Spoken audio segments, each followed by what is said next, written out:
शाह द्वारा सीएम शर्मा की प्रशंसा से असम के भूतकाल की एक बड़ी कड़ी जुड़ती है और इसके पीछे एक बैकड्रॉप भी है। ये बैकड्रॉप असम के पास्ट को वर्तमान में सेलिब्रेट करने का है, क्योंकि इसका सीधा सीधा संबंध असम के भविष्य से है।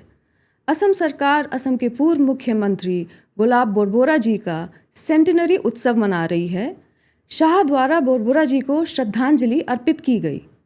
बोरबोरा जी के आसाम को कंट्रीब्यूशन की चर्चा क्यों?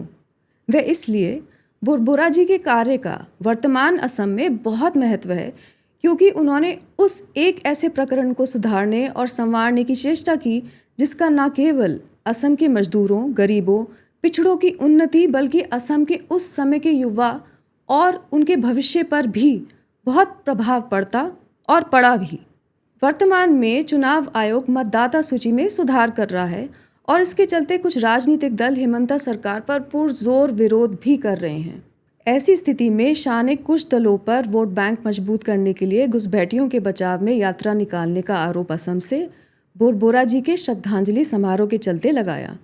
देश की मतदाता सूची को लोकतंत्र की आत्मा बताते हुए शाह ने कहा कि इसमें विदेशी नागरिकों को जगह नहीं मिलनी चाहिए। आप सोच रहे होंगे कि ये बात देश की राजनीति में क्यों और क्या महत्व रखती है।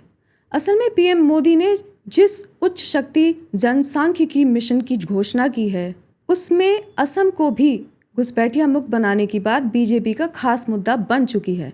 इस मिशन का उल्लेख असम में वोटर लिस्ट के संदर्भ में बढ़ गया है। यहाँ तक कि अपनी तीखी वाणी में शाह ने घुसपैठियों द्वारा कब्जाई गई लाखों एकड़ जमीन को मुक्त किए जाने की बात की और कहा कि जिस समय इलेक्शन कमीशन वोटर लिस्ट को ठीक करने का काम कर रही है, उसी समय कुछ राजनीतिक दल घुसपैठियों के पक्ष में यात्रा निकाल रहे हैं। शाह ने तो इस यात्रा को एक नया नाम तक दे डाला। अब जैसे जैसे असम विधानसभा इलेक्शन पास आता जाएगा, वैसे वैसे बीजेपी अमित शाह का कुछ राजनीतिक दलों द्वारा निकाली जाने वाली यात्रा को शाह द्वारा दिया गया नया नाम अपने कैंपेन में इस्तेमाल करेगी। शाह तो पहले ही असम दौरे में दिए गए भाषण में कह चुके हैं कि पार्टी मतभेदों से ऊपर उठकर जो जनता के लिए कार्य करेगा, उसका कार्य जनता के आगे महत्व रखेगा।